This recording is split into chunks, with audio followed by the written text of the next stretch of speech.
যুগান্তকারী বাজেট হয়েছে। কৃষিক্ষেত্রে বলুন, সরকারি ন্যায্য মূল্যে কৃষকদের কাছ থেকে ধান ক্রয় করে কৃষকদের সাহায্য করছে রাজ্য সরকার। যে কৃষক, শ্রমিক, মেহনতি মানুষের সারা জীবন শুধু মিছিল মিটিং এ হাঁটিয়েছে, তাদের বিভ্রান্ত করেছে।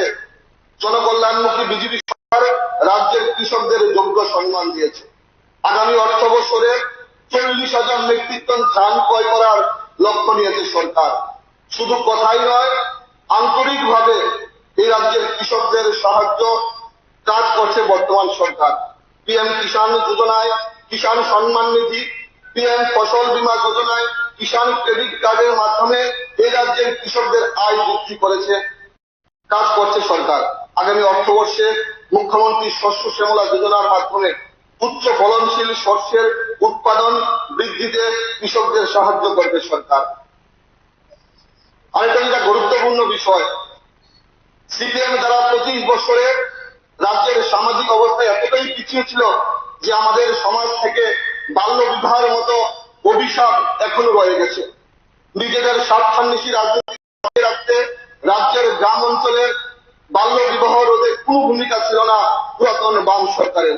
বর্তমান সরকার এই বিষয়ে প্রাধান্য দিয়েছে এই বাজেটে।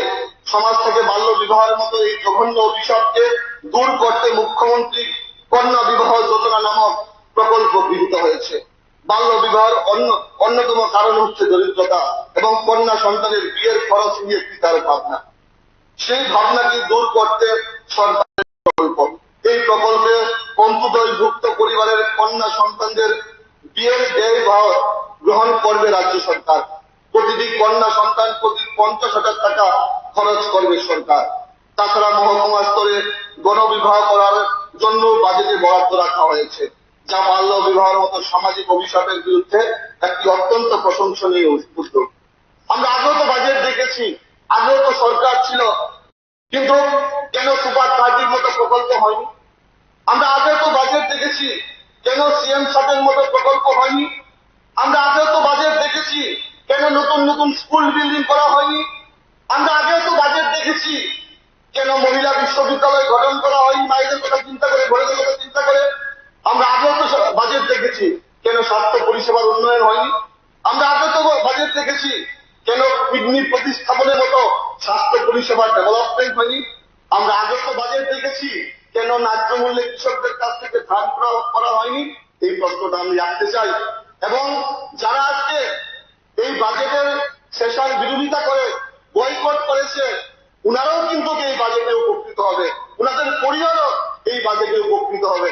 আমরা জানি এক সময় সিপিএম এর সময় সিপিএম এর নেতা মন্ত্রীদের ঘরে বিধায়কদের করে চাকরি ছিল, যারা চাকরি করছে ওনারা 3% বিএফ কিন্তু এই বাজেটের মাধ্যমে পাবে। সেটা আপনার সামনে অধ্যক্ষ মহোদয়, আমরা ফ্লাড দেখেছি, ভয়াবহ বন্যা দেখেছি, আমরা করোনা দেখেছি।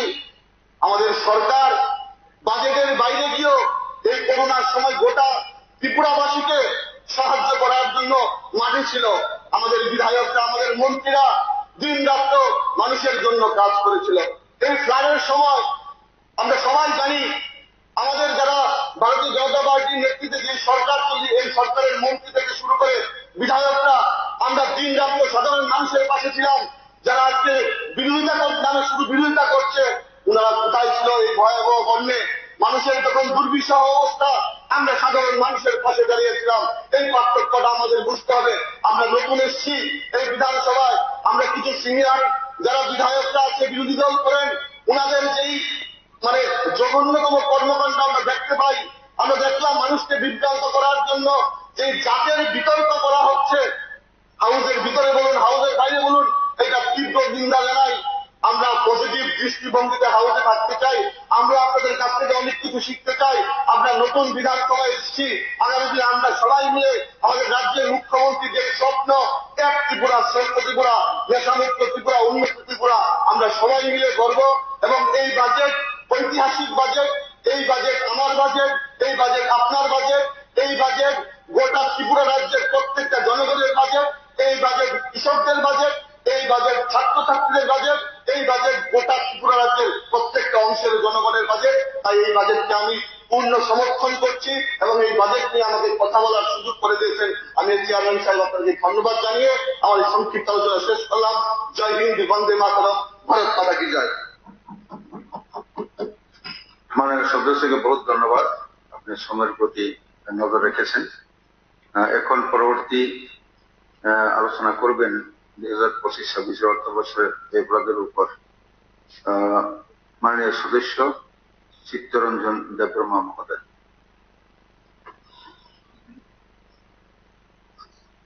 মাননীয় চেয়ারম্যান, গত थांनाय 21 मार्च जोंनि त्रिपुरा हाउसनि बाजेट बाजेटनो हाउसआव प्लेस लायका प्रपोज लायका जोंनि बरं गोनां फाइनान्स मिनिस्टार श्री प्रणजीत सिंह राय এই বাজেট চিনি ত্রিপুরা হাস্তেনি বাগৈ थांनाय बिसिल' नायखांखाय प्राय 16% बांग्रिवै बाजेट लायजाक इंक्रिज लायजाक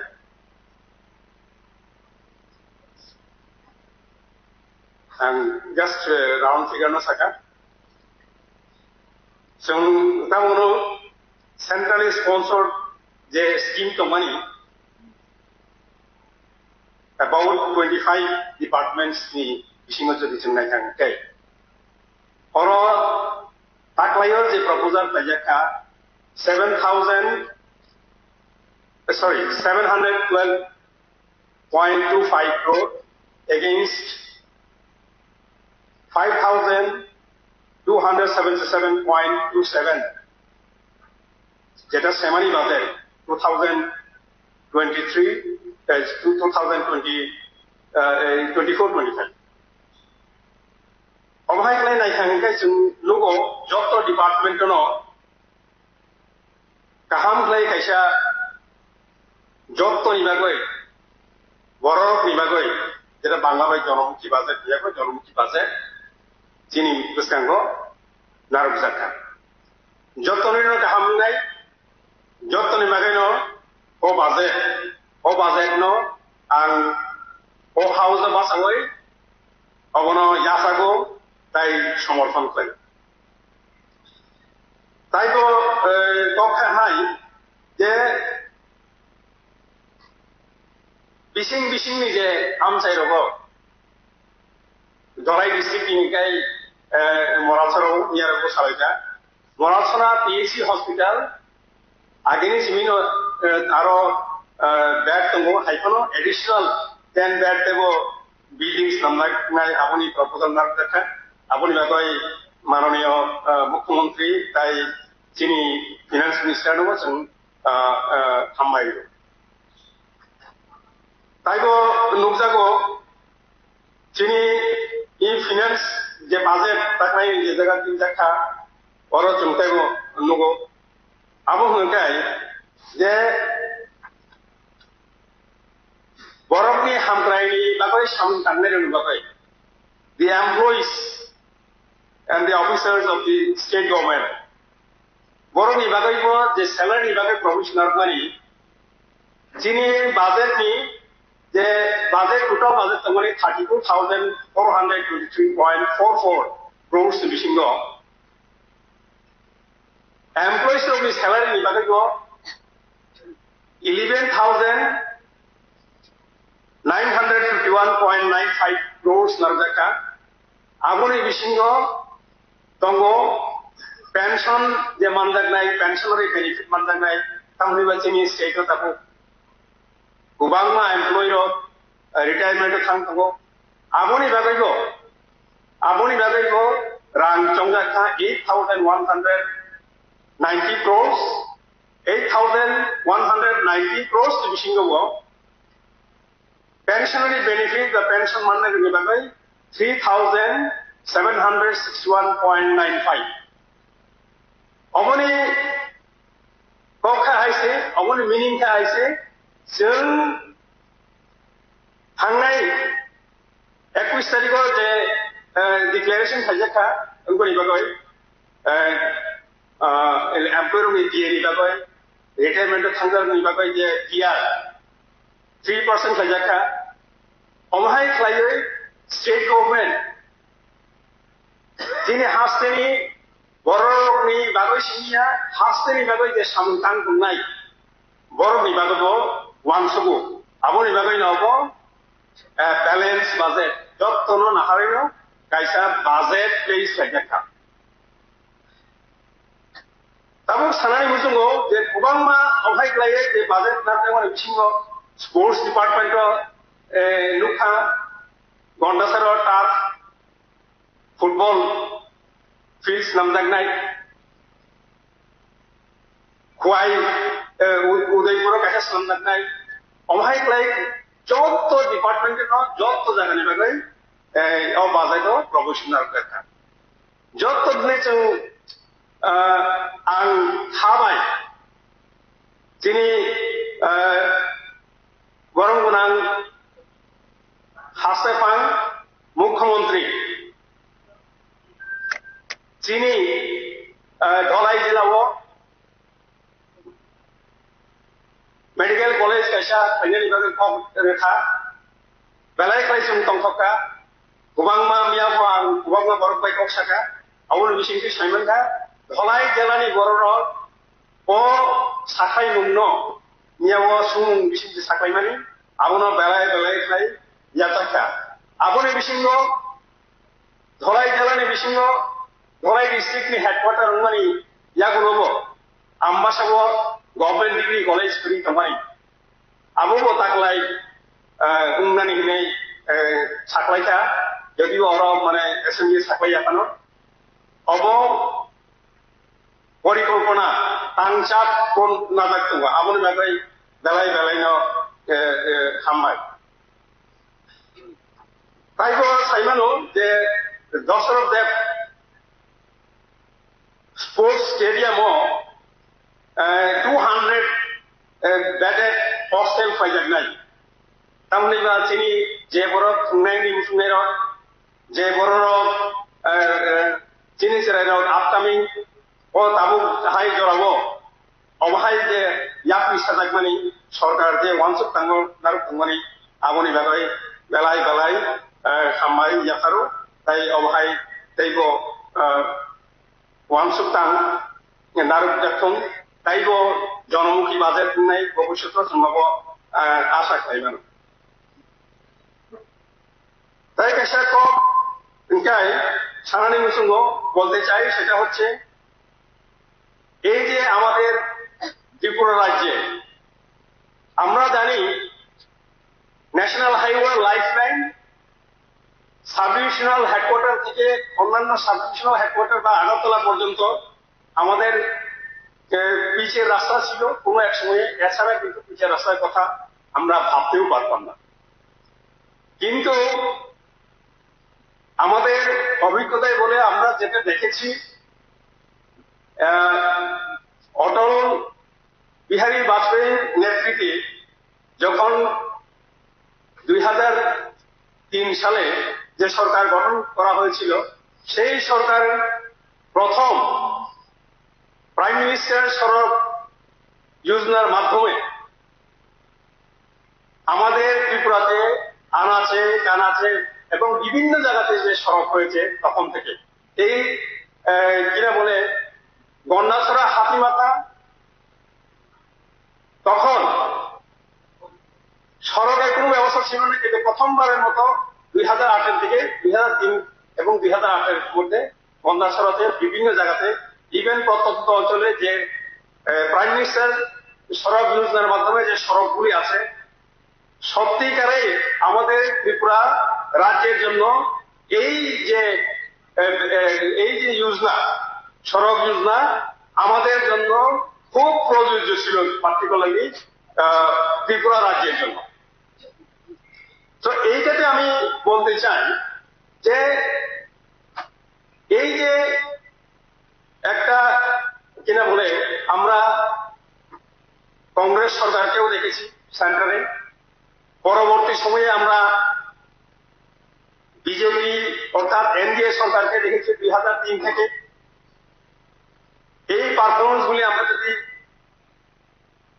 তুলনা করি, তখন আমরা পার্টিকুলারলি ত্রিপুরার ক্ষেত্রে যে সড়ক বা পরিবহনের যে ব্যবস্থা উন্নতি হওয়া শুরু হয়েছিল, সেটা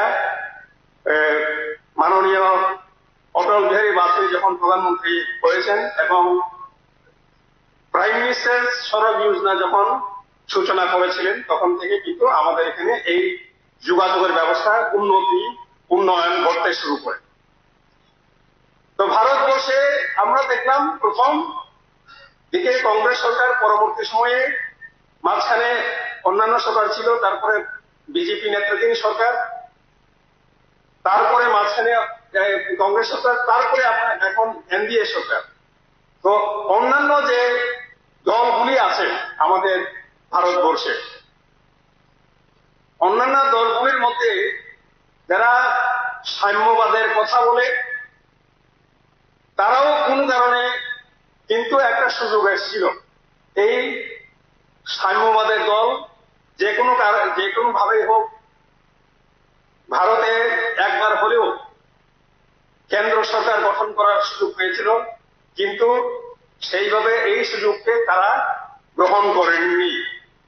আমরা সবাই জানি আমি কার কথা বলছি। সেটা হতে পারত এবং তাদের যে সরকারের দিক নির্দেশনা আমরা দেখতে পারতাম, কিন্তু সেই সুযোগ হয়ে ওঠেনি, যার কারণে তাদের সেই ঐতিহাসিক ভুল এবং সেই ঐতিহাসিক ভুল, যেমন আমরা বলে থাকি, সেই ট্রেডিশন সমানে চলেছে, যেটা রবীন্দ্রনাথ ঠাকুর বলেছেন কোন একটা ওনার লেখাতে, সেই ট্রেডিশন সমানে চলেছে, তার কোথাও পরিবর্তন ঘটেনি। এই ঐতিহাসিক ভুল এবং পরবর্তীকালে আমরা শুনি যে ছাগলের 3 নম্বর বাচ্চা। তো এখন যদি বর্তমান রাজনৈতিক পরিস্থিতি আমরা যদি মূল্যায়ন করি, এই 3 নম্বরের বাচ্চা থেকে কত নম্বর বাচ্চাতে চলে গেছে আমরা কেউ জানি না। তো 8 হোক 7 হোক, মানে এটা আরো কি বলবো, এটা ক্রমান্বয়ে নিচের দিকে চলে যাচ্ছে। এই যে অবস্থা, কারণ কেন আমি এই কথাটা বলতে চাই, বিশেষভাবে দিশাহীন এই কারণে ত্রিপুরায় কিন্তু এইখানকার ইন্ডিজিনিয়াস ত্রিপুরাসারা জনজাতিরা প্রথম থেকে কিন্তু সমর্থন করে এসেছিল। এই সমর্থনে মূল্যায়ন করতে পারেননি ওরা, এবং মূল্যায়ন করতে পারলে প্রথম থেকে আমাদের উন্নয়নের জন্য সর্বতভাবে এই কথাগুলি চিন্তা করতে পারত, কিন্তু সেই দিকে ওনারা যাননি। আজকে সমাজতন্ত্রের স্বপ্ন তো দেখিয়েছেন, কি বলে এটাকে, সাম্যবাদ। কিন্তু এই সাম্যবাদের কথা বলতে বলতে এখন নিজেরাই বাদের দিকে চলে যাচ্ছে। বাদ তো থাকতেও সাম্যটা থাকলো না। এই হচ্ছে আমাদের অবস্থা। কিন্তু আজকের এই বাজেটের যে প্রপোজাল নিয়ে আসা হয়েছে, এটাকে সম্পূর্ণ সমর্থন করি এবং তৎসঙ্গে এটাও বলতে চাই যে আমাদের রাজ্যে যেখানে যেখানে উন্নয়নের দরকার, আর যেন প্রত্যন্ত অঞ্চল না থাকে। যেমন ধলাই জেলা, আমরা ছোট থাকতে এটাকে প্রত্যন্ত অঞ্চল হিসেবে শুনে আসছি। এরপরে ধলাই জেলা, আমরা ছোট থাকতে এটাকে প্রত্যন্ত অঞ্চল হিসেবে শুনে আসছি। এরপরে আমাদের প্রাইমারি ডিস্ট্রিক্ট, স্পেশাল ডিস্ট্রিক্ট, অনেক নাম দেওয়া হয়েছে। তো আমরা সকলে মিলে এটাকে আর যেন প্রত্যন্ত যেন না রাখি, কাঞ্চনপুরকে যেন প্রহ্লাদ যেন না রাখি, এরিয়া অঞ্চল। তো আমি গতকালকেও বলার জন্য চেষ্টা করেছিলাম যে এই যে বিকেন্দ্রীকরণ, decentralization, not only in terms of democratic process, but also in terms of evolution of fund to these areas. যদি এটা যদি না করা হয় তাহলে প্রত্যন্তর পদ্ধতি থাকবে, কিন্তু আমি আশা করি আমরা সবাই মিলে এই জোট সরকারের আমলে এই প্রচেষ্টা যেন আমরা সবাই করি এবং পরবর্তী বাজেটগুলি এইবার যেমন 32,000 কোটি টাকার উপরে বাজেট হয়েছে, আগামী দিনগুলিতে এই বাজেটের বহর অবশ্যই আরো বাড়বে এবং সেই দিশায় আমরা যেন যাব সমস্ত এলাকাকে উন্নতি করার জন্য। এবং এই আশা এবং বিশেষ রেখে আমার সংক্ষিপ্ত বাজেটের উপরে আমার যে ধ্যান ধারণা এখানে সমাপ্ত করছি। সবাইকে নমস্কার, ধন্যবাদ। ধন্যবাদ চিত্তবাবুকে, আপনি সময়ের প্রতি নজর রেখেছেন। এখন আমাদের যে বাজেটের উপর আলোচনা করবেন মাননীয় সদস্য জিতেন্দ্র মজুমদার।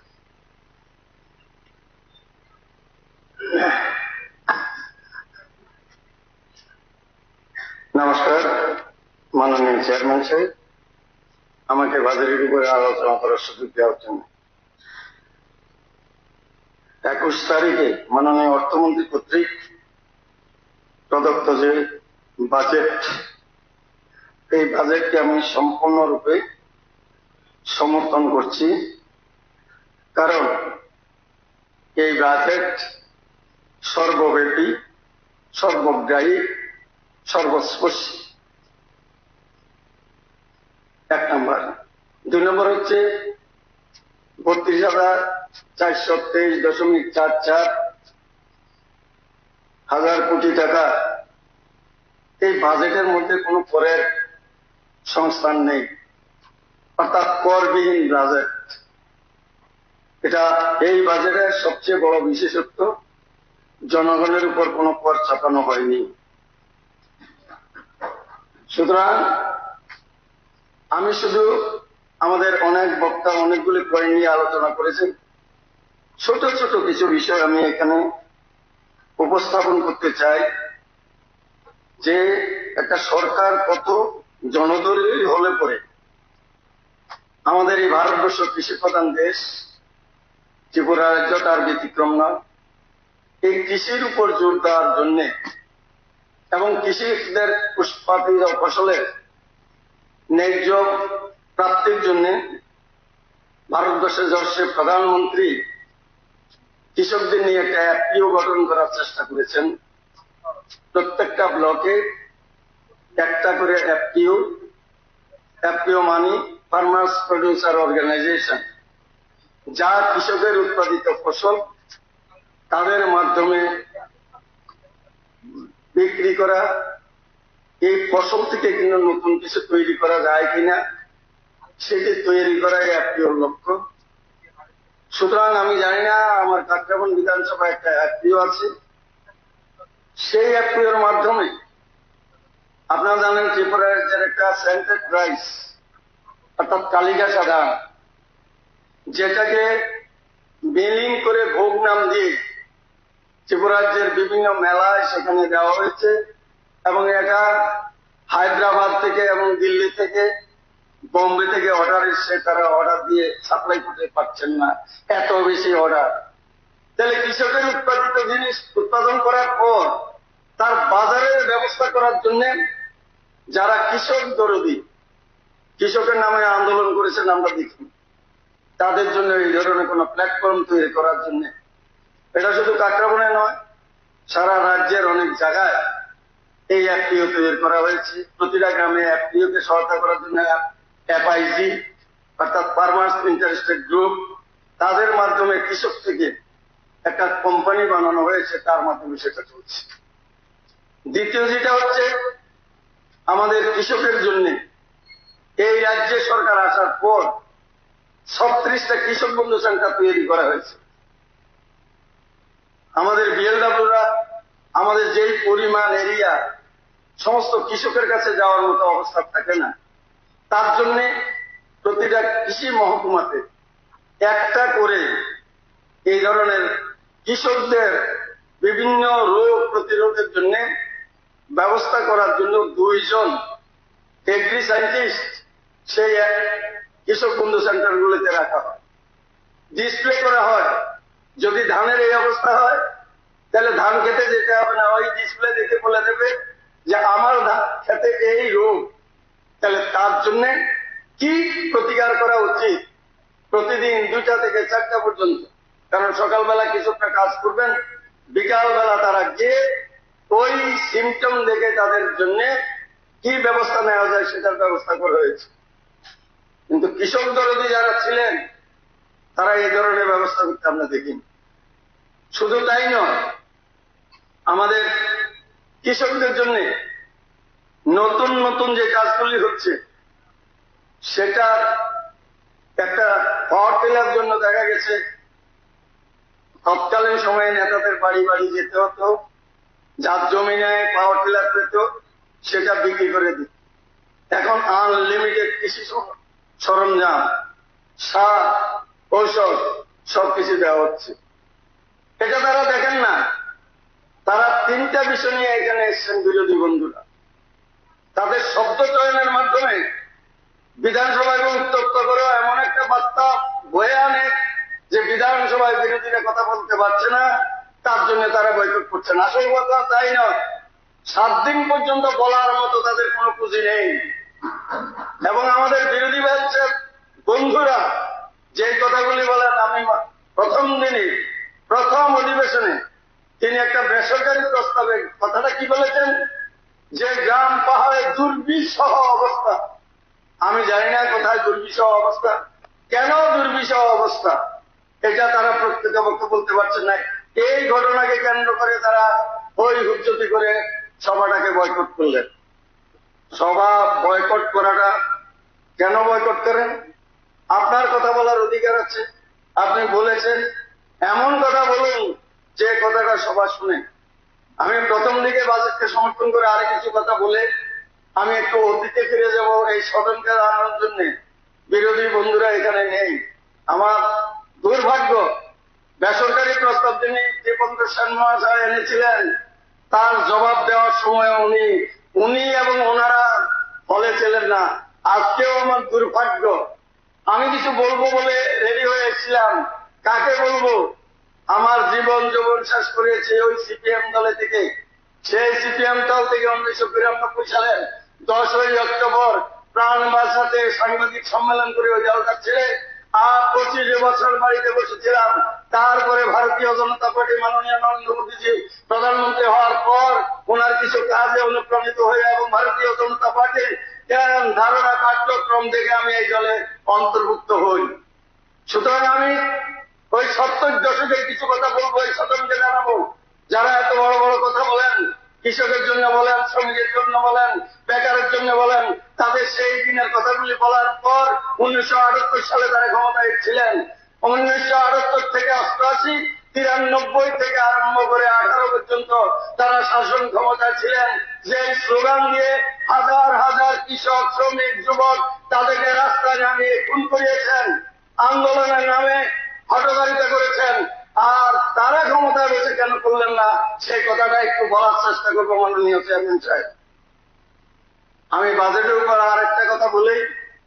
অনেক দিশা 51 পৃষ্ঠার এই বাজেট বইয়ে অনেকগুলি দিক আছে যেগুলি বলতে গেলে আমাদের এই 7 দিন নয়, আরো কয়েকদিন বাড়াতে হবে। আর শোনার মতো তারা লোক নেই আমরা ট্রেজারি ব্যাংক ছাড়া। আর কংগ্রেসের 2 জন বন্ধু তারা আছেন, আমাদের বিরোধী হিসাবে বলতে পারি দাঁড়িয়ে আছেন। আরেকজন তো প্রশ্ন তুলে দিয়েই উনি ভরসবক্তা তুলে যান, শোনার মানসিকতা থাকে না। সদনে আসেন, কিছু কথা বলেন, বলে উনি চলে যান। আমি জানি না, ব্যক্তিগতভাবে আমি কাউকে কিছু বলবো না। এবারও যারা বলছেন ত্রিপুরাজ্যে দেখছেন না, আমাদের সরকার নারীদের অগ্রগতির কথা বলছেন, 33% কথা বলছেন, তারা শুধু কাগজ নিয়ে আসেন। কি লেখা আছে কাগজ বিপ্লবে? তাদের সময় কি ছিল স্লোগান? ইনকলাব জিন্দাবাদ, আমরা কামড়ো তোমরা আবাদ। আর এখন আমরা বলছি সবকা সাথ, সবকা বিকাশ, সবকা প্রয়াস, সবকা বিশ্বাস। এটা তারা মানছেন না। ওই সময় সেলফ হেল্প গ্রুপ ছিল, আর এখন টিআরএলএম আছে। সেলফ হেল্প গ্রুপে আমারও সৌভাগ্য হয়েছিল, যদিও আমি দলটা ছেড়েছি, তারপরেও আমি এই ধরনের কাজে লিপ্ত ছিলাম বলে গুয়াহাটি একটা সেমিনারে গিয়েছিলাম ত্রিপুরা রাজ্যের পক্ষ হয়ে এই সেলফ হেল্প গ্রুপের জন্য। কি ছিল তখন? ছিল শুধু first grading, second grading, first grading second grading এর পরে গ্যাট গ্রেডিং, আর কোনো গ্রেডিংও নাই, গ্রুপও নেই, টাকাগুলো হাফিজ হয়ে গেছে। আর এখন টিআরএলএম এর মাধ্যমে সারা রাজ্যে প্রায় 5 লক্ষ মহিলা এই টিআরএলএম গ্রুপের মধ্যে যুক্ত আছেন। প্রায় 53,000 এই স্বসহায়ক দল, যেটাকে আমরা টিআরএলএম গ্রুপ বলি। সেই টিআরএলএম গ্রুপের মধ্যে প্রথম গ্রুপ হয়, তারপরে বি হয়, তারপর সিএলএফ হয়। সেই গ্রুপগুলির মধ্যে প্রত্যেকটা ব্যক্তি তার প্রবল অনুযায়ী 2 লক্ষ টাকা থেকে শুরু করে 20 লক্ষ টাকা পর্যন্ত নিতে পারেন। সেই 20 লক্ষ টাকা দিয়ে আত্মনির্ভর, নিজেরা সবাই আত্মনির্ভর হতে পারেন। বিভিন্ন রকম প্রকল্পের মাধ্যমে তারা কাজ করেন।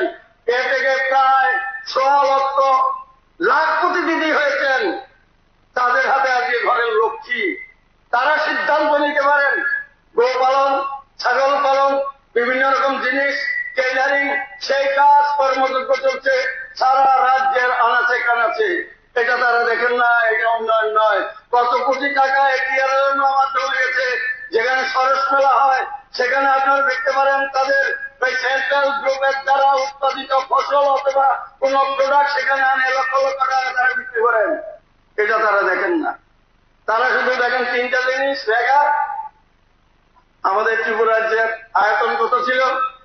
10,400 সামথিং বর্গ কিলোমিটার। ওদের আমলে রেখা দিয়ে কাটিয়েছেন 16,000 বর্গ কিলোমিটার। অর্থাৎ আমার এই ত্রিপুরা বিধানসভা এখন তাদের পুকুরে আছে। পুষ্কুনি কেটেছেন 16,000 বর্গ কিলোমিটার। এটা আমার তথ্য নয়। 17 সালে যদি কোন তথ্য আপনারা বের করেন, দেখবেন সেখানে আছে। কিন্তু না হয়েছে পুকুর, না রইল জমি। এই অবস্থায় তারা করেছেন। অর্থাৎ ট্র্যাকার টাকা দিয়ে লুটপাটদের বাণিজ্য করেছেন। আর এখন আপনারা গ্রামে যান, জল মিশনের দ্বারা জলবিভাজিকা প্রকল্পের মাধ্যমে ছোট্ট পঞ্চায়েত, মির্জা পঞ্চায়েতে 98টা পুকুর কাটা হয়েছে। যাকে পুকুর ব্যক্তিগত মালিকানায় যদি পুকুর কাটেন দেখবেন এত সুন্দর হয়নি, এত সুন্দর করে পুকুর কাটা হয়েছে। অন্যান্য দপ্তর তো আছে। সুতরাং এই টিআরএলএম এর মাধ্যমে নারীদের অর্থাৎ পরিবারের অগ্রগতি, এফপিওর মাধ্যমে কৃষকের অগ্রগতি, এগুলি তারা দেখছেন না। তারা শুধু মানুষকে বিভ্রান্ত করার জন্য যুবকদের, বেকারদের কিছু দিতে হবে। চাকরি যারা পেয়েছেন তাদের জন্য ভাতা বাড়াতে হবে বা তাদের দিতে হবে। মার্গ ভাতা 3% দিয়েছে, 23% কেন দেওয়া হলো না?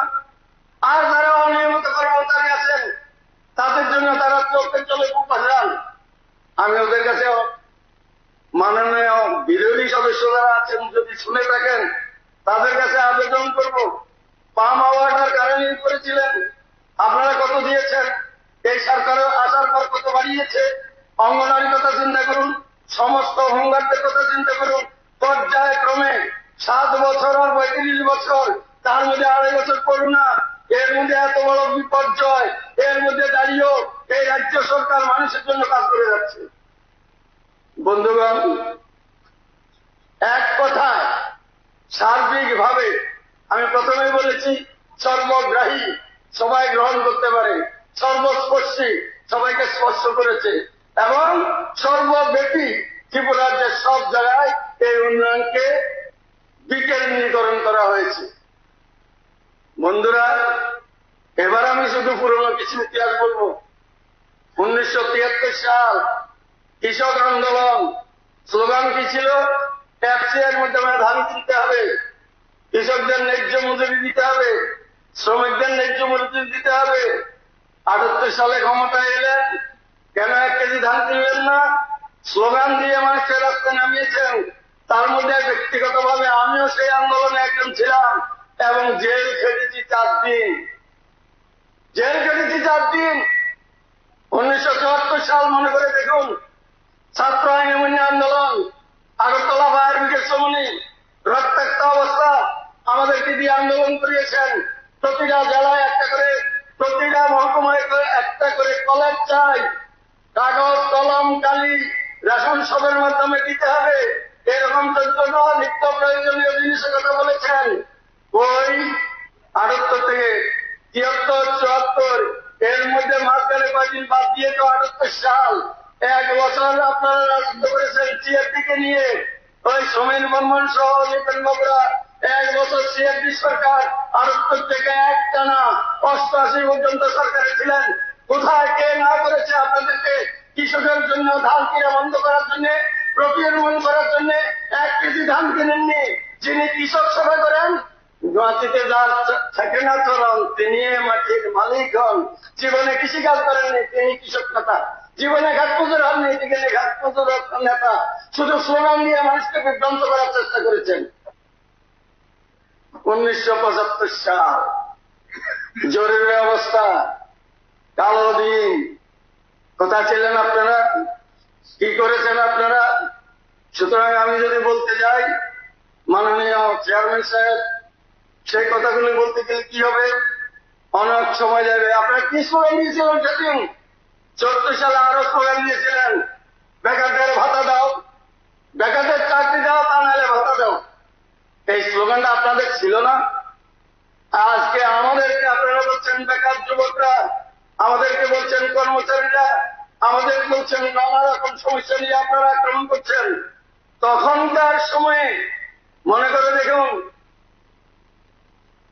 2075 সালে কর্মচারী আন্দোলন, সেই কর্মচারী আন্দোলনে আমিও বনে বনে ঘুরেছিলাম জরুরি অবস্থার মধ্যে তাদেরকে শেল্টার দেওয়ার জন্য।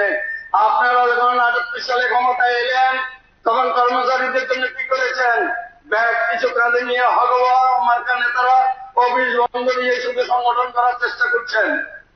মনে করে দেখুন কর্মসংস্কৃতি কি ছিল, কি ছিল ত্রিপুরা রাজ্যের অবস্থা, মানুষের কি অবস্থা ছিল। 1952 সালে সংবিধান তৈরি হওয়ার পর এসসিদের জন্য সংবিধানে বিশেষ ব্যবস্থা রাখা হয়েছে, তাদেরকে আপগ্রেডেশন করার জন্য, ট্রাইবেলদের জন্য আপগ্রেডেশন করার জন্য। আপনারা ষষ্ঠ তফসিল চেয়েছেন, আপনারা ইনার লাইন চেয়েছেন। আপনারা ইনার লাইন কেন চেয়েছিলেন? সেই ইনার লাইন আপনারা কি করেছেন? আপনাদের স্লোগানগুলি মনে করুন, আর আপনাদের কার্যকালের কথা মনে করুন। এক ছত্র অধিপতি ছিলেন। 1978 সালের নির্বাচনে 56 আসনে আপনারা জিতেছেন, 4টা আসন মাত্র টিআরএস ছিল। কে বাধা দিয়েছে? যা ইচ্ছা তা করতে পারতেন।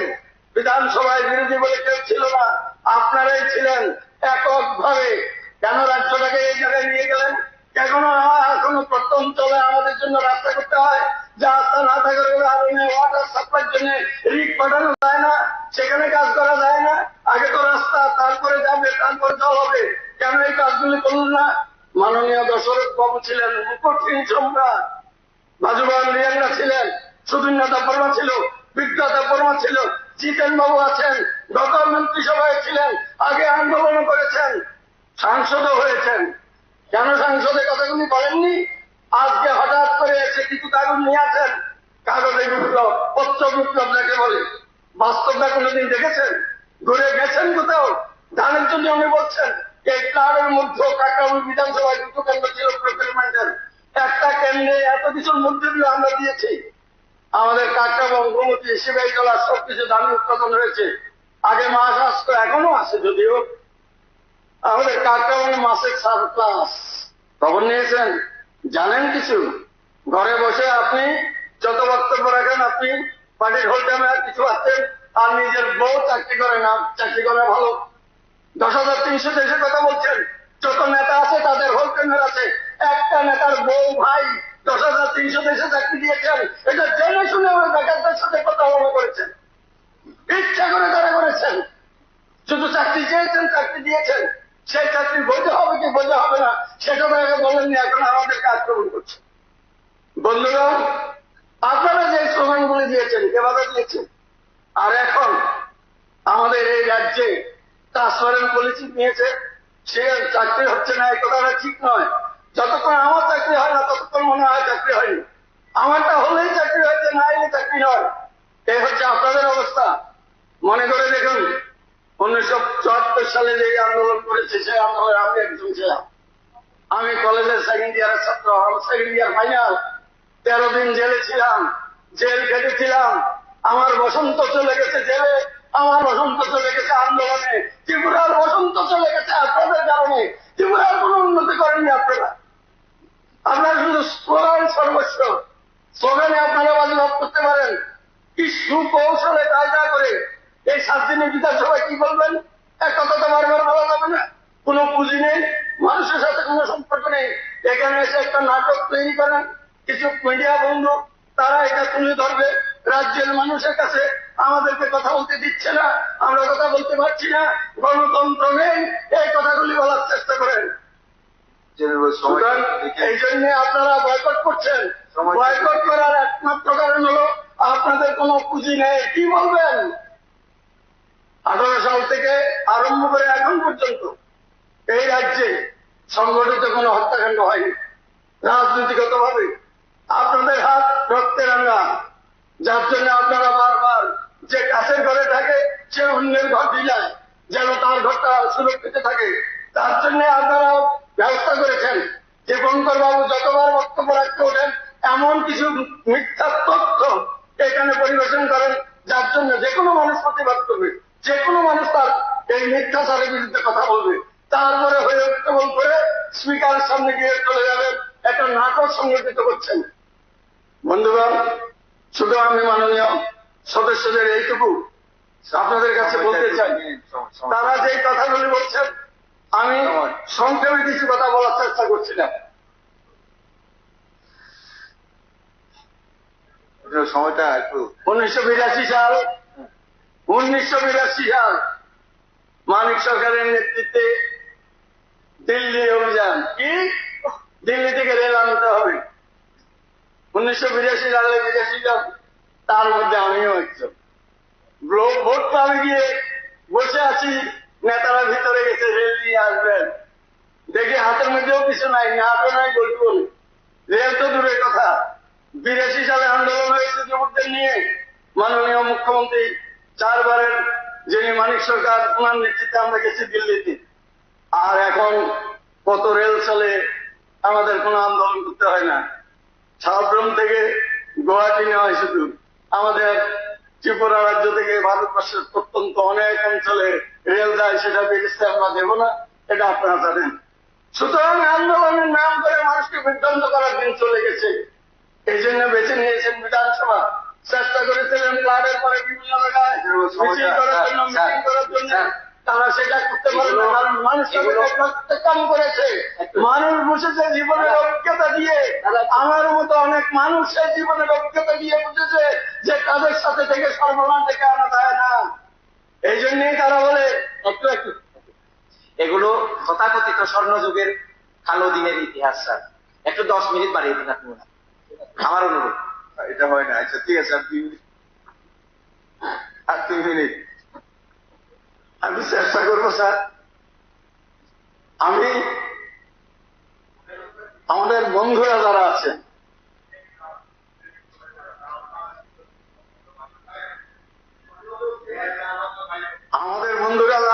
আমি এই কথা বলবো না। সিপিএম এর সময়ে বন্ধুরা কি করেছেন, সত্যিকার অর্থে তারা বিরোধী দলের ভূমিকাটা নিয়েছিলেন। এখন আমাদের মাননীয় বিরোধী বেঞ্চে 3 জন সদস্য আছেন, তাদেরকে সম্মান জানিয়ে আমি বলছি, তাদের একটা অত্যন্ত বাক্য না যদি তারা তখনকার সময় প্রতিবাদ করতেন। কি প্রতিবাদ করেছেন? সব জায়গায় আক্রান্ত হয়েছেন, মনে করে দেখুন তো আপনারা, সব জায়গার ঘটনাগুলি মনে করে দেখুন। আজকে তাদের সাথে আপনারা পিস পিস করে কথা বলছেন, হ্যাঁ কথা বলছেন। আমাদের দুর্ভাগ্য, আমাদের দুর্ভাগ্য। 35 বছরে কংগ্রেস যেমন আক্রান্ত হয়েছে, বিরোধীরা যেমন আক্রান্ত হয়েছে, তেমনি সদলীয় ভাবে অনেকে আক্রান্ত হয়েছেন। তাদের বিরুদ্ধে যারা কথা বলেছে, দলের পক্ষ থেকে অন্যায় প্রতিবাদ করেছেন, তারাই সেখান থেকে সরেছেন। আপনারা মনে থাকবে অজয় বিশ্বাসের নেতৃত্বে 2000 লোক ত্রিপুরা রাজ্যে ওই বামপন্থা ছেড়ে এসেছেন। আর আমিও ছোট্ট একজন কর্মী, ওই 1992 সালে 10ই অক্টোবর সাংবাদিক সম্মেলন করে প্রেস ক্লাবে আগরতলায় এখানে এই দলটা করা যায় না, এটা মানুষের কথা বলে না, এটা উপরে মেকি দরদ দেখায়, সর্বহারের নাম করে কি ছিল ডিক্টেটর অফ দিস বলে দাঁড়িয়ে ডিক্টেটরশিপ অফ দ্য পার্টি শেষ পর্যন্ত হয়ে গেছে ডিক্টেটরশিপ অফ দ্য পার্সন। সর্বহারের কথা বলেন, কোথায় সর্বহারা? ত্রিপুরার যে কারখানার নষ্ট হয়ে গেল, একমাত্র সবেদন নীলমণি আমাদের জুটমেন্ট শেষ হলো কার কারণে? তখন তো আপনারাই ক্ষমতায়। শ্রমিকদের এত কথা বলেন, এত দরদ আপনাদের উঠতে ওঠে, শ্রমিকের জন্য কেন এটা নষ্ট হলো? এলো ডিএসডু হলো ধরমপাল সত্তাল ত্রিপুরা রাজ্য রাবার বেল্ট এরিয়া। কথা যদি বলি আমি অনেক কথা বলতে হয়। এই রাবারের বিরোধিতা করেছিলেন আপনারা 70-60-এর দশকে, সেখানে মা মৈনী ত্রিপুরা ওই মধুশ্রী তারা সেখানে খুন হয়েছিলেন। জুমিয়াদের দিকে আন্দোলন করিয়েছেন, রাবারের বিরুদ্ধে কথা বলেছেন, রাবার যদি হয় ঘুম শেষ হয়ে যাবে। আর এখন সেই রাবার নিয়ে মায়া কান্না করেন। রাবারের মাধ্যমে কত মানুষের জীবিকা নির্বাহ হয় এখন। প্রথম কথা পেপার, তারপরে হকার, তারপরে ডিলার, তারপরে গাড়ি, কত হাজার হাজার মানুষ কত ইনকাম হয় রাবারের মাধ্যমে। সেই রাবারের বিরোধিতা আপনারা করেছিলেন, কম্পিউটারের বিরোধিতা আপনারা করেছিলেন, যে কোনো কাজের বিরোধিতা করেছিলেন। পরবর্তী সময়ে ঐতিহাসিক ভুল ব্লান্ডারিং আমাদের মাননীয় বন্ধুরা এখানে নেই। আমার ইচ্ছা ছিল তারা যদি থাকতো আরো সামনে থেকে তো কম লাগে আপনার তারা মাননীয় জিতেন বাবু।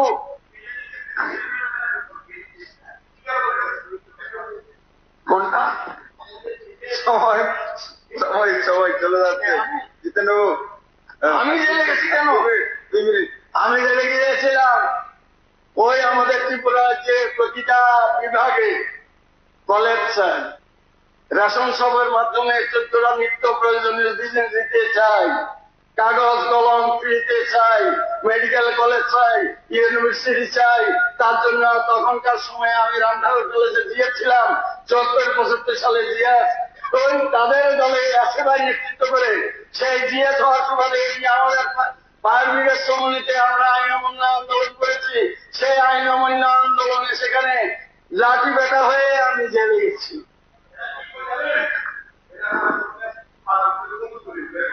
ঠিক কথা, এরা এটাই করলো, তার মধ্যে আমার কাছেই খুশি, প্রকৃত বন্ধু হয়েছে। এখনো যদি আপনি রেকর্ড দেখেন, আমার তো কইলামে 24শে সেপ্টেম্বর কোতোয়ালিতে যাওয়ার রেকর্ড থাকবে, আগরতলা সেন্ট্রাল জেল। আর কত কথা বলবো, এসসি মন্ত্রী এসিদের টাকা দিয়ে এসিদের উন্নয়ন না করে রতন বাবু বিশাল করে এসিদের জন্য না ত্রিপুরার জেলখানা বানান। উনি এসসির টাকা দিয়ে জেলখানা বানান, আর কোনো টাকা নাই, বাজেটে কোনো টাকা নাই। জেল বানানোর জন্য এসসির টাকা চাই। এসসি মন্ত্রী যিনি, এসসি উন্নয়ন মন্ত্রী। আচ্ছা জিতু, সুতরাং আমি আপনাদের কাছে বলতে চাই, বলেছে রেকর্ড আছে, আপনি তো আইনজীবীও বটে, কষ্ট করে একটু রেকর্ডটা জেনে নেবেন আমি কি করে জেলে গেছি। 1973 সাল গুণগত চেয়ারম্যান, গুণগত এতক্ষণ 5 মাস বিধায়ক ছিলেন। কেস নাম্বারটা বলতে পারবো, কেস নাম্বারটা বলতে পারবো না, সন্ধ্যা বলে দিলাম, তারিখটা বলে দিলাম, সেই তারিখে খোঁজ নেবেন। 1974 সাল 24শে সেপ্টেম্বর, 1974 24শে সেপ্টেম্বর, 1973 ডেটটা মনে হয় কিসের আন্দোলন, 1913 দিন। আচ্ছা ঠিক আছে জিতু, 13 দিন। জিতু কনক্লুশন করেন। সুতরাং আমি আপনাদের কাছে চাই, জিতু কনক্লুশন। আমি আর আজকের দিনে বেশি কথা বলবো না। চেয়ারম্যান স্যার, মাননীয় সদস্য যেটা বললেন, আমার মনে হয় এটা মানে আনপার্লামেন্টারি ওয়ার্ড, এটা এক্সপান্ড করা উচিত। কারণ না না এটা এটা এটা রেকর্ডের সাথে না যায়, না এটা ইয়ে করা যায় না। না এটা ডিফেমেটরি আপনি বলতে পারেন না এইভাবে, যেহেতু আপনার কাছে প্রুফ নেই, এভিডেন্স নেই, আপনি ডিফেমেটরি ওয়ার্ড ইউজ করতে পারেন according to rules and procedure of the business. আপনি যেটা বললেন জিতেন বাবুকে, যে আপনি শুনেছেন, ঠিক আছে, you can't utter the word which is hypothetical. This rule says, yes, you see the number, ঠিক আছে, এটা বাদ দাও। নায়ক সুদীপ বাবু জানি না আপনার কাছে কে বলেছে, বা আপনি যদি বলে থাকেন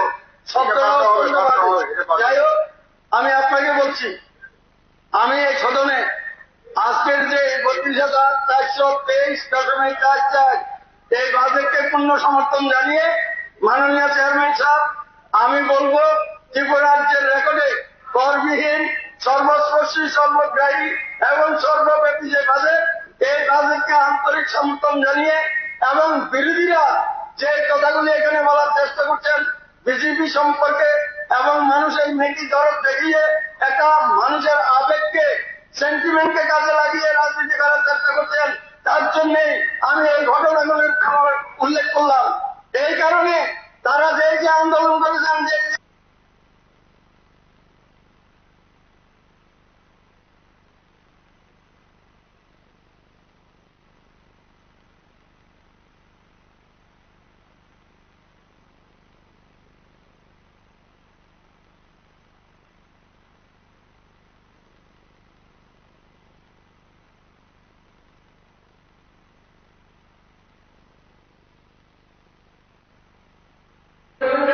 এটাকে ফলপ্রসূ করার জন্য এই বাজেটকে আবার জানিয়ে সমস্ত শুরু করার জন্য মাননীয় চেয়ারম্যান সাহেবকে ধন্যবাদ জানিয়ে আমি আমার আলোচনা শেষ করছি। নমস্কার। বহুত বহুত ধন্যবাদ যুবককে। আরেক কিছু মশলাটা বাজিয়ে রাখুন, আপনার সময় আছে, পরবর্তী অধিবেশনে বলতে হবে। এখন মাননীয় এখন মাননীয় বাজেটের উপর বিশ্লেষণ করবেন মাননীয় সদস্য বিদ্যুৎ সিনহা।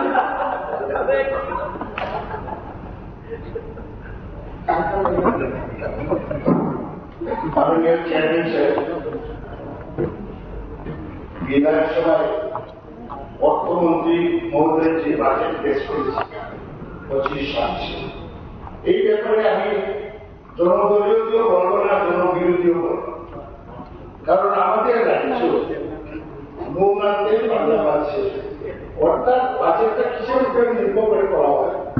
13 টাকা যদি আমরা ব্যয় করি, 97 টাকা দিয়ে নিজের টাকায় তো আমরা বাজেট তৈরি করতে পারি নাই, 57 এবং 87 আমি এই বাজেটের মধ্যে কৃষি সম্পর্কে আমি বলতে চাই, কারণ আমরা কৃষি নির্ভর একটা রাজ্য, কৃষিকে মানুষের আবেগকে, সেন্টিমেন্টকে কাজে লাগিয়ে রাজনীতি করার চেষ্টা করছে। সিদ্ধান্ত নেই কবে আমরা খাদ্যের স্বয়ংসম্পূর্ণ একটা তারিখ বা আমরা দেখেছি মানুষের আবেগকে, সেন্টিমেন্টকে কাজে লাগিয়ে সেখানে বড় বড় ব্যবসা দেয় 2010-এ ত্রিপুরা খাদ্যের স্বয়ংসম্পূর্ণ করবে। সেই মোতাবেক তখন কেন্দ্রে কংগ্রেসের যে গভর্নমেন্ট ছিল, প্রজেক্ট পাঠানো হল, প্রচুর টাকা আসতো, কিন্তু দেখা যায় প্রত্যেক বছরই খাদ্যের উৎপাদন কমছে। এই ব্যাপারে কেন আমরা কৃষিতে স্বয়ংসম্পূর্ণ হচ্ছি না? মাননীয় মুখ্যমন্ত্রী ও একজন বরিষ্ঠ নেতৃত্ব মনে করি আমি যে কৃষিতে রতনবাবু কৃষিমন্ত্রী উনি বড় বড় কথা বলেছেন কৃষি বিপ্লবের জন্য। কৃষিতে আপনি কৃষকের জন্য জমি আছে, সব কিছু আছে, সেচের ব্যবস্থা তো অবিভক্ত নর্থ ত্রিপুরা ডিস্ট্রিক্টে বর্তমানে ধরায় মনে করছি উত্তর ত্রিপুরা, এখানে আমার মহারা 1 কিলোমিটার জলসেচের ব্যবস্থা আছে। 1 বছর হয়, 2 বছর করার কোনো উপায় নেই।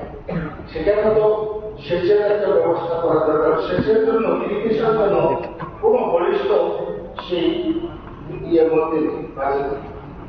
আরেকটি কথা সত্যি লজ্জার বিষয়, যেটা পার্টি ব্যাপার নয়, আমরা লজ্জিত, ত্রিপুরার মানুষ লজ্জিত। যেখানে 3টা ব্যারেজ 30 বছর আগে আমরা হয়েছিল, মহারানী ব্যারেজ, রামাঘাটের ব্যারেজ জলসেচের জন্য, আর না থাকার মনো ব্যারেজ 30 বছর শেষ হয়েছে। এবং যে সরকারে আছে এটা কামধন্যে পরিণত হবে। যখন পয়সা দরকার তখনই ইঞ্জিনিয়ার দিয়ে এস্টিমেট করে। এই যে লজ্জার বিষয়, কারণ হরিয়ানা পাঞ্জাবের মতো জায়গায় কয়েকশো কিলোমিটার জলসেচের ব্যবস্থা করে, এবং আমরা এই জিনিসটা আমরা চূড়ান্ত ব্যর্থ। মুখ্যমন্ত্রী নজর দেব, বলবো আমি এই 3টা ফেরিজের জন্য স্পেশাল একটা নজর দেন, যাতে ট্রেনের স্টেশনকে কমপ্লিট করে জলসেচের ব্যবস্থা করা। আরেকটি ব্যাপার, বাকিটা কতটুকু থেকে দেখেছি, কৃষিমন্ত্রী রতনবাবু বলছেন পাম অয়েলের চাষ করা, কোন কোম্পানি এসছে, তাকে বলে দেখা দরকার মিজোরামে পাহাড়ে পাম চাষ শুরু হয়েছে, ধরো আরম্ভ হয়েছে, কিন্তু আমি যখন একদিন 2-3 বছর আগে আমি পাহাড় দিয়ে এসেছিলাম, সেখানে মিজোরা পাম গাছের তো যাদের সঙ্গে কন্ট্যাক্ট হয়েছিল পাম চাষ হয়েছে, কিন্তু ফ্যাক্টরি এবং ত্রিপুরাতে আমিও সবকে আমার জায়গাতে পাম অয়েল গাছ লাগিয়ে পড়লো অফিসার দিয়ে দেখছি, মনে হয় ত্রিপুরার যে কিন্তু আমি অফিসারকে বলছি পাম অয়েল করতে গেলে তো যে যারা পাম অয়েলের চাষ করবে তারা বুঝতে হবে এখানে ফ্যাক্টরি করছে, যাই হোক এটা আমি নজর দিলাম।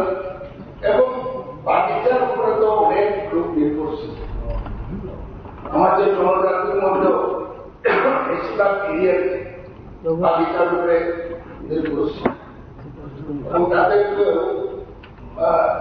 চিহ্নিত করে, এরিয়া চিহ্নিত করে যারা সত্যিকারে সাকসেসফুল করতে পারে তাদের চিহ্নিত করে বাগিচার জন্য ব্যবস্থা নেওয়া। আজকে আমি একটা খবর পেয়েছি, এখানে মন্ত্রী মহোদয় আছেন আমাদের, যে কৈলাসরে সমতল করে একটা জায়গা আছে, এখানে ফল বাগান আছে, এখন 358টা গাছ ফরেস্ট থেকে চিহ্নিত করেছে কাটার জন্য, ফল গাছ। শুনেছি 70 মিটার জায়গাটা কেটে কেটে বাসের প্রোডাকশন। তো আমি মনে করি ফল বাগানেই রক্ষা করি, কারণ এখানে অনেকে নির্ভরশীল কর্মচারীও আছে এবং এখানে জনসাধারণ উপকৃত হচ্ছে। অন্যদিকে করা যায় তাহলে তো ভাব জানি না এটা কি হয়। আরেকটি বিষয়, মাননীয় চেয়ারম্যান সাহেবের মাধ্যমে মুখ্যমন্ত্রী নজর আনতে চায়, ত্রিপুরার শিল্পমন্ত্রী তারা চা শিল্পটা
খাস ডিক্লেয়ার করে পরবর্তী সদস্য করে দেওয়া যায়। এক সময় আমার মনে আছে, তখন আমাদের কংগ্রেস নেতৃত্বের সরকার, তখন আমি পঞ্চায়েত এবং রেভিনিউ আইডি দপ্তরের দায়িত্বে ছিলাম। তখন কইল যে কোন চা বাগানের শ্রমিকদের আমরা গভর্নমেন্ট থেকে বেনিফিট দেওয়া যায়, অফিসাররা নোট পাঠিয়েছে। তখন আমি অফিসারদের দেখে বলেছি, আমি জানি চা বাগানের শ্রমিকরা চাকরি করে কোম্পানি, কিন্তু দরিদ্র সীমার নিচে আছে এখন।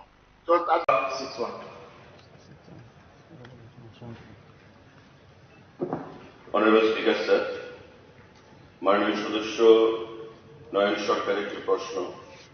রাজ্যে গ্রাহকদের নতুন রক্ষা করা আমাদের ইরিগেশনের ব্যবস্থা করে দেওয়া দরকার। এবং এখন চা বাগানের শ্রমিকরা এখন এই যে কি করে, আগে তো ইন্দিরা আবাস যোজনা ছিল, এখন প্রধানমন্ত্রী আবাস যোজনা, এরা তো ঘর পাচ্ছে, মালিকের কোনো প্রয়োজন নেই তাদের। আগে তো ঘর বানিয়ে দিত, সোনের ঘর, প্রচুর খরচ যেত।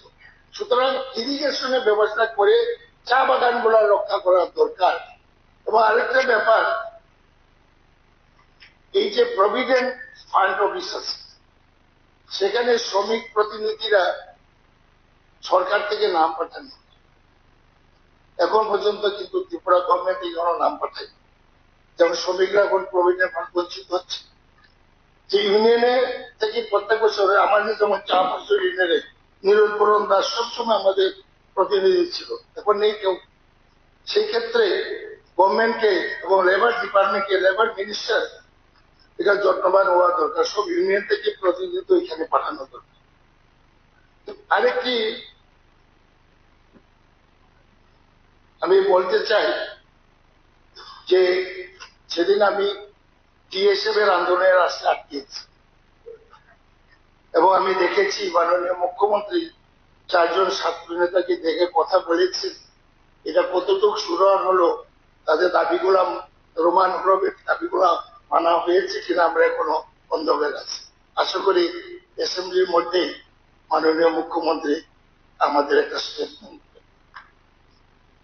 এবং ত্রিপুরাতে ভাষা উন্নয়নের জন্য সবাই দাবি করেছে, কিন্তু সরকার তো ভাষাকে উন্নয়নের চেষ্টা না করে বিলুপ্ত করার জন্য চেষ্টা করছে। একটা একদম সরকারি ব্যবস্থাপনায় কয়েকটি ভাষার পত্রিকা চলত, যেমন মণিপুরী এবং বিশ্বময়া মণিপুরী ভাষায় ত্রিপুরার চেয়ে সাপ্তাহিক পাখি, চাকমা ভাষায় ত্রিপুরা সদক, কর্পরকে কপ্তুন, বাংলায় নতুন ত্রিপুরা, ইংরেজিতে ত্রিপুরা বন্ধ হয়ে গেছে। এটার সঙ্গে তো অনেক লোক যুক্ত আছে, এটা গভর্নমেন্ট থেকে বন্ধ করে দেওয়া হয়েছে।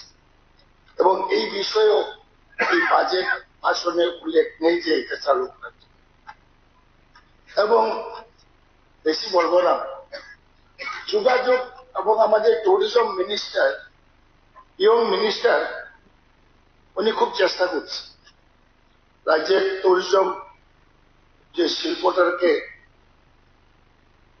উন্নতি করেছে, তার জন্য সাধুবাদ জানাই। কিন্তু ট্যুরিজম টুরিস্টরা আসতে গেলে তো তার যোগাযোগের ব্যবস্থা দরকার, রেল এবং বিমান। যেহেতু আমি কৈলাসহরে রিপ্রেজেন্ট করি, পন্ডিত জওহরলাল নেহরু ত্রিপুরা ভারত মুক্তির পরেই 4টে এয়ারপোর্ট ছিল। প্রত্যেকদিন ত্রিপুরার মানুষ ভারতে বিভিন্ন প্রান্তে যেতে পারত। কৈলাসহর, কমলপুর, খোয়াই, আগরতলা 18 টাকা এসেছিল। কৈলাসহর থেকে কলকাতা 65 রুপিস। আমি যখন 6-7 এ পড়তাম 5 টাকার প্লেন চড়তাম কৈলাসহর থেকে কমলপুর, স্টুডেন্ট কনসেশন 9 টাকা ছিল। এবং আজকে দেশ এত উন্নতি হওয়ার পরে কেন এই বিমানবন্দরটা বন্ধ থাকবে? Doctor Manmohan Singh prime minister থাকতে 100টা বিমানবন্দর একদিনে সেন্ট্রাল করেছিল, এর মধ্যে কৈলাসহরটা ইনক্লুড আছে। 99টা এয়ারপোর্ট চালু হয়ে গেছে, এক্সেপ্ট কৈলাসহর চালু হয়। এবং তখনকার মুখ্যমন্ত্রী মানিক সরকার মহোদয় চিফ সেক্রেটারির সঙ্গে আমি কথা বলেছি, বলছিলেন আপনি সাহায্য করবো, আমি এক পায়ে দাঁড়িয়ে আছি। মুখ্যমন্ত্রী প্রোগ্রাম করি করলো, জমি টমি মাপা হলো, সবকিছু হলো। আমারও বললাম যে আমরা ফুল সাহায্য করব। আমি আজকে রিপ্রেজেন্টেটিভ প্রচুর মানুষের সাথে কথা বলেছি, সবাই রাজি বাড়িঘর সাথে, কিন্তু কোনো একটা কারণে এটা বন্ধ হয়। মুখ্যমন্ত্রী হলে ব্রড মাইন্ড হওয়া থাকে, অজানা কারণও অজানাই। কমিউনিস্টরা স্বাভাবিক ক্ষুদ্র মেন্টালিটি নিয়ে চলে, যদিও আমরা সঙ্গে বন্ধুত্ব আছে, চেয়ারে চেয়ারে খোলাখুলি বুঝছেন তো। এবং আমরা এমন একটা অবস্থায় আছি যে আমরা তিনজন যেখানে আছি তার দিকে হচ্ছে নাস্তিক পার্টি, বা দিকে কিন্তু বেশিরভাগ ধর্মান্ধ, আমরা কিন্তু ধর্ম নিয়ে এই দুই দিকে চাপে আমরা আছি। কিন্তু আমরা কিন্তু নীতি থেকে একচুলো লড়ি। তাই হাসপাতালের চিকিৎসা পরিষেবা জেলা হাসপাতালগুলোতে স্বয়ংসম্পূর্ণ করা বিশেষ দরকার, বিশেষ দরকার। কৈলাসহর ডিস্ট্রিক্ট হসপিটালে ডাক্তার নাই, নার্স নাই, শুধু রোগী যায় সঙ্গে সঙ্গে রেফার আগরতলা, সঙ্গে সঙ্গে রাত 2টা হোক 1টা হোক, শুধু রেফার, তারা চিকিৎসাই করতে চায় না, কারণ ডাক্তার না। সেই কারণে ডিস্ট্রিক্ট হসপিটাল গুলা আর একটু সুচারুভাবে ফুল প্রেজেন্ট করা বিশেষ দরকার, তাইলে আগরতলাতে রোগীর প্রেশারটা কম থাকবে। আরেকটি বিষয়, চার্টার্ড অ্যাকাউন্টের যে ফার্মগুলো আছে, ত্রিপুরার ছেলে মেয়েরা পড়াশোনা করে ফার্ম করে তারা কিন্তু কাজ পায় বাইরে কোম্পানির কাছে। আমি কোয়েশ্চেন করেছিলাম, জেলা হয়েছে, এবারও জেলা হয়েছে। এই ব্যাপারে মাননীয় মুখ্যমন্ত্রী নজর দিচ্ছে, দেওয়া দরকার। ওইটা একটু দেখে নেবেন। হ্যাঁ, 2 মিনিট। হ্যাঁ, 1 মিনিট শেষ। বহুত বহুত ধন্যবাদ। একটা বিষয়, গত বিধানসভায় জিরো ওয়াই আমি একটা বিষয় উত্থাপন করেছিলাম। বাংলাদেশে বর্ডারে কৈলাসহরে জিরো পয়েন্টের কাছেই বাঁধ নির্মাণ করছে অবৈধ। সত্যি মাননীয় মুখ্যমন্ত্রী তৎক্ষণাৎ গুরুত্ব সহকারে সমস্ত প্রশাসনিক ব্যবস্থা করে কেন্দ্র সরকারের সঙ্গেও তিনি আলোচনা করে বাঁধের কাজ শুরু হয়েছে আমাদের ভারতের অংশে। কিন্তু একটা অন্তরায়ে দাঁড়িয়েছে, এই গভর্নমেন্টে ঠিক করেছে অনলাইনের টেন্ডার, যে অনলাইনে টেন্ডার পায় পায়ে কাজ করতে দেয়। এটা একটা বিরাট সমস্যা। এ ব্যাপারে মুখ্যমন্ত্রীর হস্তক্ষেপ আমি কামনা করি, কারণ এটাতে ল অ্যান্ড অর্ডার সিচুয়েশন খারাপ হতেই পারে। এবং পরিশেষে একটি কথা বলবো, এই যে আমরা ডেভেলপমেন্টের জন্য কথা বলছি, আমার এখানে যারা রয়েছেন মাননীয় বিধায়ক মিনিস্টাররা, ত্রিপুরার ছোট্ট রাজ্য এবং আমাদের যে বাজেটটা অনেক বৃদ্ধি হয়েছে। এক সময় এটি আমাদের বাজেট কত ছিল, 5,000 কোটিও না, কিন্তু এখন তো আমরা 33 কোটি 34,000 কোটি আমরা বাজেট রূপায়ণ করতে পেরেছি। কিন্তু সরকারের টাকাটা যাতে মানুষের কাছে পৌঁছে, এরকম একটা পরিকল্পনা করা দরকার। আমি একটা দাবি উত্থাপন করতে চাই যে ট্রাইবের জনজাতি 20টা সম্প্রদায় আছে, তালুক যে সম্প্রদায়টাও এবার অন্তর্ভুক্ত হয়েছে এবং কিছু কিছু ক্ষুদ্র রয়েছে। এটাতে প্রত্যেকের জন্য ডেভেলপমেন্ট কাউন্সিল করে দেয়। ভারতীয় সংবিধানে প্রদত্ত ক্ষমতা বলে রাজ্যসভায় করতে পারে। যেমন চেয়ারম্যান সাহেব, আপনি তো Jamatia development council, Reang development council, তাই কি হবে? সরকারি ভাবে করবে, ঠিক আছে, আপনাদের দলের লোকই নিয়োগ করে, আপত্তি নেই। ডেভেলপমেন্ট কাউন্সিল করার পরে গভর্নমেন্ট ডিক্লেয়ার করবে এই 21 জনে দিয়ে জমাতিয়া ডেভেলপমেন্ট কাউন্সিল। এরপরে 1 মাসের মধ্যে ইলেকটেড বডি করবে, ওই 21 অফিস থাকবে, ফান্ড দেওয়া হবে। এই যে আমাদের 1000 কোটি টাকা যে ফিনিশিং জিনিস, আমি তো একটু কম কথা বলছি, হয়ে গেছে সময় তো। এই ডেভেলপমেন্ট কাউন্সিল গুলা শুধু ট্রাইবেলও নয়, জেনারেল যারা মণিপুরি ডেভেলপমেন্ট কাউন্সিল, আমাদের কৃষ্টি সংস্কৃতি গুলো রক্ষা করতে গেলে এই ডেভেলপমেন্ট কাউন্সিল বিশেষ প্রয়োজন। তাদেরকে ফান্ড দেবেন, তারা তার নিজের সম্প্রদায়ের কৃষ্টি সংস্কৃতি রক্ষার জন্য চেষ্টা করবে। যাই হোক, আমি দীর্ঘ বলছি না, পরিশেষে এইটুকু বলতে চাই যে নেশা বিরোধী অভিযানকে জোরদার করা দরকার। আমি মনে করি ধরেন কোন এক জায়গাতে নেশার চেক রয়েছে, পুলিশকে বললে কিন্তু অগ্রিম তারা খবর পেয়ে, তার জন্য স্পেশাল ট্রাস্ট করে এবং আমরা জনপ্রতিনিধিরা হেল্প করা দরকার। আমি তো এক পায়ে দাঁড়িয়ে আছি, হ্যাঁ, ট্রান্সপোর্ট করে জনপ্রতিনিধি পুলিশ থাকবে, পুলিশ ইলিগেল নয় যাবে, আগে থেকে জানাইলে কিন্তু তারা অগ্রিম খবর দেয়। ধন্যবাদ। ধন্যবাদ। স্যার এখন মাননীয় চেয়ারম্যান স্যার এক সেকেন্ড, উনি আমার নির্বাচিত বিধানসভার কথা একটা বলছিলেন, ওই ফল বাগান যেটা বলছিলেন যে যেখানে বাঁশ লাগানো হবে, এটা বাঁশ নয়, এটা বেম্বু ইন্টিগ্রেটেড পার্ক হবে, বাঁশের বাগান নয়, বাঁশের ফ্যাক্টরি হবে। আমাদের ঊনকোটি জেলায় দুখানা বড় জায়গা প্রজেক্ট, প্রথম ফেজ যখন ত্রিপুরাতে এসেছিল তখন বাগান হয়েছে, ওই বাগানের বাঁশ দিয়ে সেখানে বিভিন্ন বাঁশের তৈরি জিনিস তৈরি হবে, ধূপকাঠি সহ। আর ফল বাগানটা বেসিক্যালি আমাদের ফল গাছ, লিচি বাগান, সেটা লিচি গাছের বয়স 20 থেকে 25 বছর থাকে। হর্টিকালচার ডিপার্টমেন্ট আজ থেকে 5 বছর আগেই সেই বাগানটাকে রিজেক্ট ডিক্লেয়ার করেছে এবং সেই বাগানটা ইন্ডাস্ট্রিজ দপ্তরকে হস্তান্তর করা হয়। ইন্ডাস্ট্রি দপ্তর সেটাকে ন্যাশনাল ব্যাম্বু মিশনকে হাতে তুলে দেয় এবং সেখানে এটা ইন্টিগ্রেটেড ব্যাম্বু পার্ক তৈরি হয়। মাননীয় চেয়ারম্যান সাহেব, আমি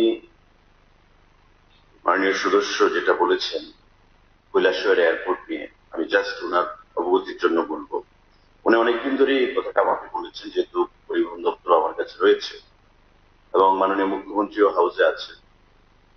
মাননীয় মুখ্যমন্ত্রী এবং আমরা রাজ্য সরকার যথেষ্ট আন্তরিক এই বিষয়টা নিয়ে, আমরাও চাই যে কৈলাসহর এয়ারপোর্টটা আবার পুনরায় চালু, এবং সে বিষয়ে মাননীয় মুখ্যমন্ত্রী এবং আমি দুজনেই বর্তমান এবং প্রাক্তন সিভিল এভিয়েশন মিনিস্টারকে অনেকবার কথা বলেছি, চিঠি লিখেছি, এবং সিভিল এভিয়েশন মিনিস্টার যখন জ্যোতিরাদিত্য সিন্ধিয়া ছিলেন তখনও ওনার সঙ্গে কথা হয়েছে মাননীয় মুখ্যমন্ত্রী এবং আমার।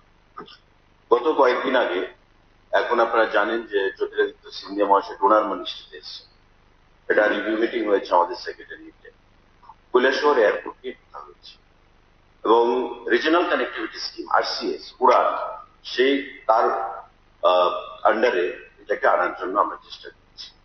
কিন্তু দেখা যাচ্ছে যে আপনি যদি এখানে বড় এয়ারক্রাফট নামতে পারবেন, এবং মাননীয় বিধায়ক বাবু জানেন যে সাউদার্ন পার্ট এবং নর্দার্ন পার্ট দুখান থেকে যদি ল্যান্ড অ্যাকুইজিশন করতে হয় তো কয়েকশো কোটি টাকার প্রয়োজন, যেটা রাজ্য সরকারকে বহন করতে হবে, নাম্বার 1।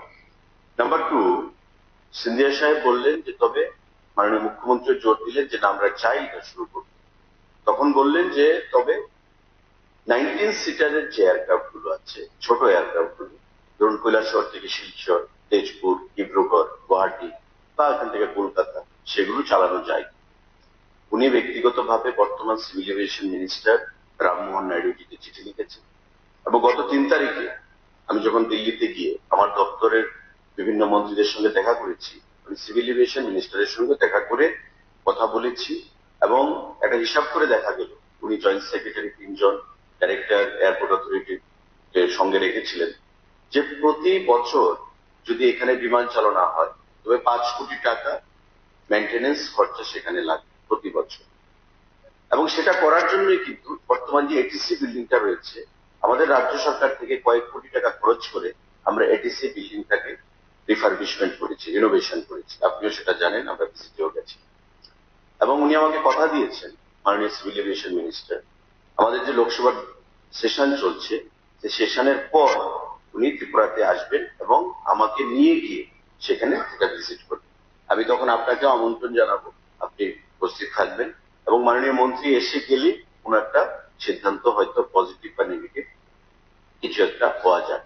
মন্ত্রী নিজেও চাইছেন, আমরাও বলেছি, এবং মাননীয় মুখ্যমন্ত্রীও সেটাতে সম্মতি দিয়েছেন যাতে সেটাকে চালু করা হয়।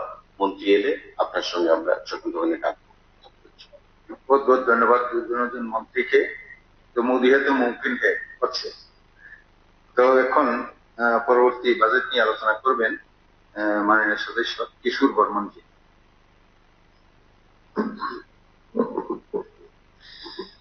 ধন্যবাদ মাননীয় চেয়ারম্যান মহাশয়, আমি আমাদের ভারতবর্ষের যশস্বী প্রধানমন্ত্রী শ্রী নরেন্দ্র মোদীজির নেতৃত্বে এবং আমাদের ত্রিপুরা রাজ্যের মাননীয় জনপ্রিয় মুখ্যমন্ত্রী অধ্যাপক ডক্টর মানিক সাহাজির তত্ত্বাবধানে গত 21 তারিখ এই বাজেট অধিবেশনে আমাদের রাজ্যের মাননীয় অর্থমন্ত্রী শ্রদ্ধেয় প্রণজিৎ সিংহ রায় মহোদয় তার নিরলস প্রচেষ্টায় যে অসাধারণ বাজেট এই হাউসে পেশ করেছেন তার সমর্থনে এবং আমাদের এই বাজেটের সমর্থনে আমাদের এই ট্রেজারি বেঞ্চ থেকে মাননীয় বিধায়কগণ যে বক্তব্য রেখেছেন তাদের সাথে সম্পূর্ণ সহমত পোষণ করে এবং এই বাজেটের বিরোধিতা করে আমাদের বিরোধী বেঞ্চে যারা আছেন তাদের সাথে সহমত পোষণ না করে সম্পূর্ণ তাদেরকে আমি ব্যক্তিগতভাবে রিজেক্ট করে আমাদের বাজেটের সমর্থনে আমি 2-4টি কথা এখানে তুলে ধরছি। মাননীয় চেয়ারম্যান মহোদয়, আমি কেন বিরোধীদের মতামতের সাথে সহমত পোষণ করছি না তার একটা বড় কারণ হচ্ছে আমাদের এখন প্রধান বিরোধী দল সিপিএম আছেন। সিপিএম এর বর্তমানে যিনি সর্বোচ্চ নেতৃত্ব আছেন প্রকাশ করাচ্ছি, উনি কিছুদিন আগে জাস্ট 1 সপ্তাহ হবে আগে একটা বক্তব্য রেখেছেন যে পশ্চিমবঙ্গ এবং ত্রিপুরায় বর্তমানে সিপিএম এর কোনো জনভিত্তি নেই। আমার কথা নয়, প্রকাশ করাতের কথা। সেই কারণে যাদের কোনো জনভিত্তি নেই, জনগণের সাথে যাদের কোনো যোগাযোগ নেই, তারাই এই বাজেটের যে বিরোধিতা করেছেন আমি তাদের বিরোধিতা করছি। আর যে জনভিত্তি না থাকার কারণে আজকে সম্পূর্ণ বাজেটের মধ্যে ওনারা অনুপস্থিত এবং শুনছি এই বাজেট সেশনের মধ্যে আর আসবেনই না। অর্থাৎ কিভাবে জনভিত্তি তারা তৈরি করবেন তার একটা কৌশল হয়তো এটা অবলম্বন করেছে। এছাড়া সদ্য সমাপ্ত আমরা দিল্লি নির্বাচনের আমরা দেখেছি যে দিল্লি নির্বাচনে 27 বছর পর ভারতীয় জনতা পার্টি বিপুল সংখ্যক আসন নিয়ে দিল্লির ক্ষমতায় ফিরে এসেছেন, যেখানে সিপিএম এর যে ভোট পার্সেন্টেজ 0.0002%, অর্থাৎ নোটার চাইতেও কম। তো সুতরাং তাদের যে বক্তব্য আমি গ্রহণ করতে পারছি না। সেখানে আমাদের বাজেটের উপর চর্চা করতে গিয়ে আমাদের বিরোধী বেঞ্চ থেকে দীপঙ্কর বাবু 2014 থেকে কতগুলো পার্সেন্টেজ দেখেছেন যে কত পার্সেন্ট 2014 থেকে 17 পর্যন্ত তাদের বাজেটে ইনক্রিজ করেছে, পার্সেন্টেজ দেখাচ্ছেন। উনি হয়তো জানেন না যে 2017-18 ওনাদের যে বাজেট ছিল সেই বাজেট ছিল 15,656 কোটি টাকা। আমি এই বাজেট আর আমাদের বাজেটকে আমি শুধুমাত্র একটা বছরের মধ্যে সংকীর্ণ রাখতে চাই না, কারণ ওনাদের যে 2017-18 বাজেট এটা শুধুমাত্র 2017-18 বাজেট নয়, স্বাধীনতার পর থেকে 2018 সাল পর্যন্ত যারা 35 বছর এখানে শাসন করেছেন তাদের বাজেট ছিল স্বাধীনতার পর থেকে 2018 সাল পর্যন্ত মাত্র 15,956 কোটি টাকা। আর আমাদের ভারতীয় জনতা পার্টি ডাবল ইঞ্জিনের সরকার 2018-তে প্রতিষ্ঠিত হওয়ার পর আজ অব্দি অর্থাৎ 7 বছরে আমাদের বাজেট কোথায় দাঁড়িয়েছে? 7 বছরে আমাদের বাজেট দাঁড়িয়েছে 32,423.44 কোটি টাকা, অর্থাৎ স্বাধীনতার পর থেকে 15,000 কোটি টাকা। আর মাত্র 7 বছরের সরকার তার দ্বিগুণেরও বেশি 32,423.44 44 কোটি টাকা আমাদের সরকার এই বাজেট এবার পেশ করেছেন, যেটা সিপিএম কোনোদিন কল্পনাও করতে পারবেন না। আর এই বাজেটের মধ্যে আমরা জানি মোট 51 পেজের বাজেট। তারা কোনোদিন 51 পেজের বাজেট এর আগে দেখেছেন কিনা আমার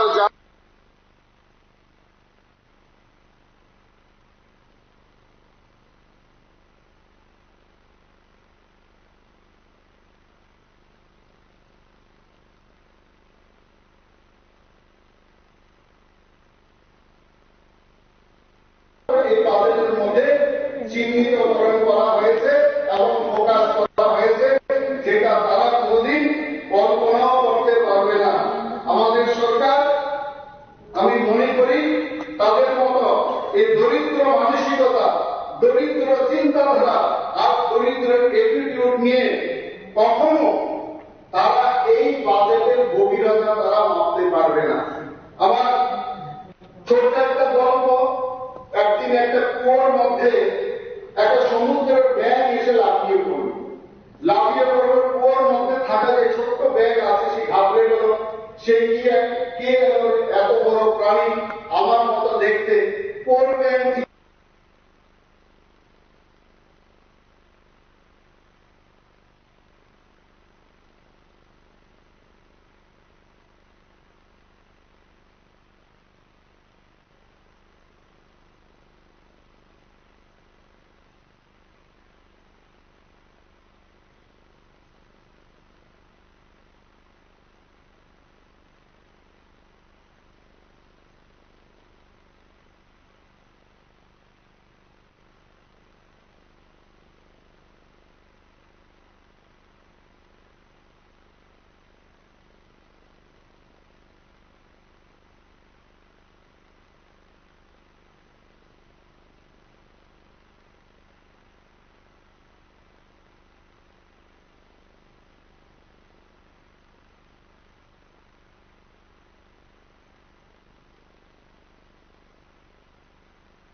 অনারেবল স্পিকার স্যার, মাননীয় সদস্য নয়ন সরকারের একটি প্রশ্ন। রাজ্যে গ্রাহকদের নতুন করে ডিজিটাল রেশন কার্ড দেওয়ার উদ্যোগ গ্রহণ করা